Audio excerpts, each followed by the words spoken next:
Meet Phil Edwards, the BNP's national press officer.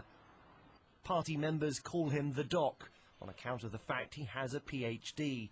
This is the Doc talking about black people. It's not a question of whether we like or dislike them, it's a question or not of whether they, as a racial group, are of any danger, shall we say, to the peace, stability and the indigenous culture of Britain, and we think that they are.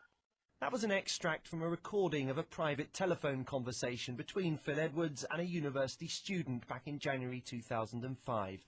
The student contacted Sky News after taking part in a weblog on our website. He felt there was a difference between what Phil Edwards said in public and in private. Do you actually work, or are you a student? I'm a student, yeah. Yeah. I mean, when you go to work and you pay taxes, imagine paying all that tax to give money to single parents in London who've got 3 or 4 black kids. I don't care whether their kids are black or white, to be honest. Well, you should do. Why? Well, because the black kids are going to grow up dysfunctional, low IQ, low achievers, drain on welfare benefits in the prison system, and probably go and mug you. So, therefore, you should care. It's very irresponsible of you not to care. We played the recording to Phil Edwards and asked him to explain his views. You'll find that, they're into crime, they've got lower IQ, they're underachievers, blah, blah, Well, fair enough. I mean, it's rather intemperate language. I mean, it's not the sort of language which one. I mean, if I thought that was going to be recorded and broadcast to the world, I would have used not such intemperate language. But I mean, let's be honest about it. The facts are there. Phil Edwards is a scientist. He believes his views are not racist, but supported by genetics.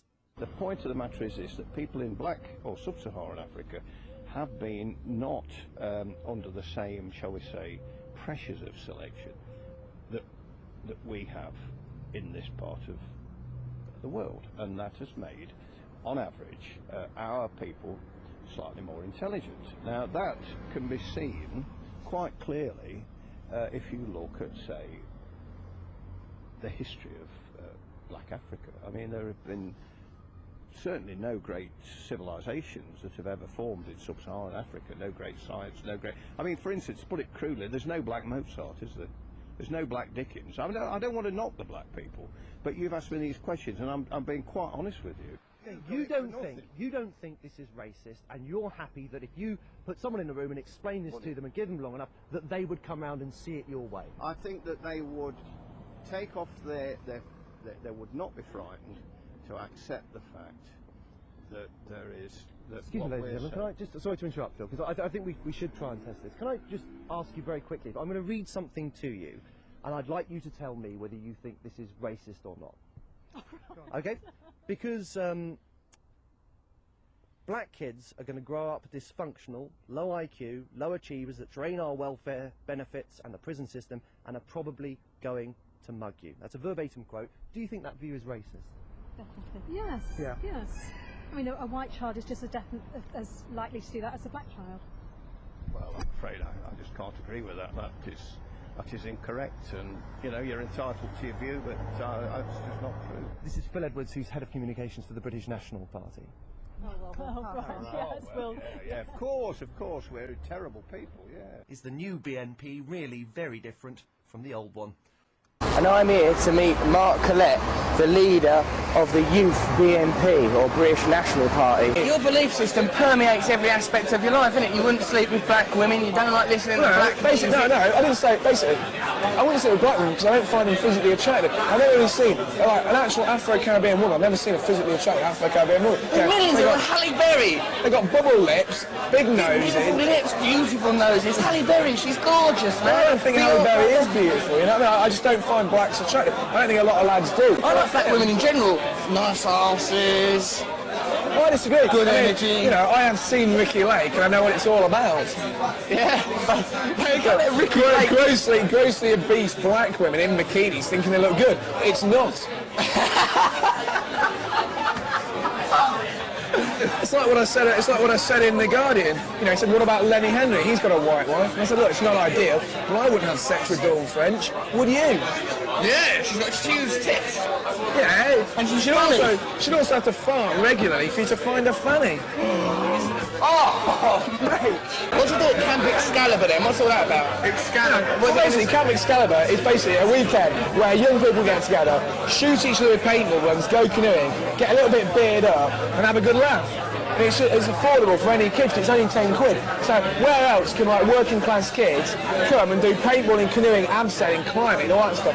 Have a good laugh for 10 quid for a weekend. Well, that's the thing. Why we're helping people. If black kids want to go. Well, you know what I mean? They can't.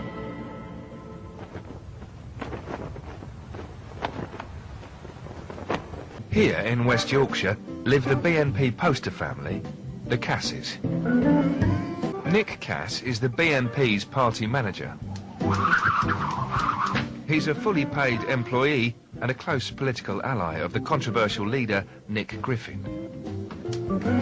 As well as being a full-time mum, Susie Cass works as a fitness instructor. Nick's politics affect even the most fundamental areas of family life. In my birth plan, you write down exactly how you want your birth to go, and you know, you request some of your wishes, and one of my requests was that I wanted, you know, a white European midwife. And what happened? I actually was given a Caribbean lady midwife, and I had to ask if they didn't mind to find another midwife. What was it about it that didn't make you feel comfortable? Well, I just wanted a white midwife. But for what reason? Because I'm white. You know, yeah, it was being awkward. Was that your idea or was it Nick's idea? Who do you think? You tell me. It was Nick's idea. The British National Party is my baby. But So do you call black people niggers? I do in private sometimes, why not?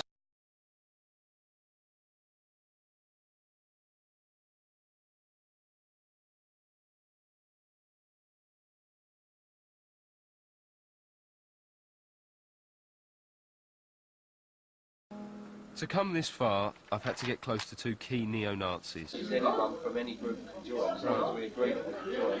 But the new idea is that really, is well you've got other people, we're working, if we organise something and we raise money, what we do, 20% of what we raise goes to the National Front. Right. 20% goes to the British National Front. Yeah. And the other 60% of what we raise goes to the Right Defence Force. And it's so your friends, let's say you're friends with the NF, you're friends with the BNP. Keeps everyone happy, doesn't it? It keeps them all happy, it means you've got a lot of people to back you up. Paul Lindley is round our house to tell us more. I've got Sharon Davis's phone number, I've actually changed it now. And Frank Bruno's mum. Frank Bruno's mum. He's a fucking black bastard. Like, you know, just ring him up and give him all shit down the face. I was fucking Frank in the pantomime and things like that. Yeah, you know, just shit. Sharon Davis with a little nigger kids. One of their leaders has already been jailed for distributing the hate lists that led to these calls, which plague leading members of the black community and their families.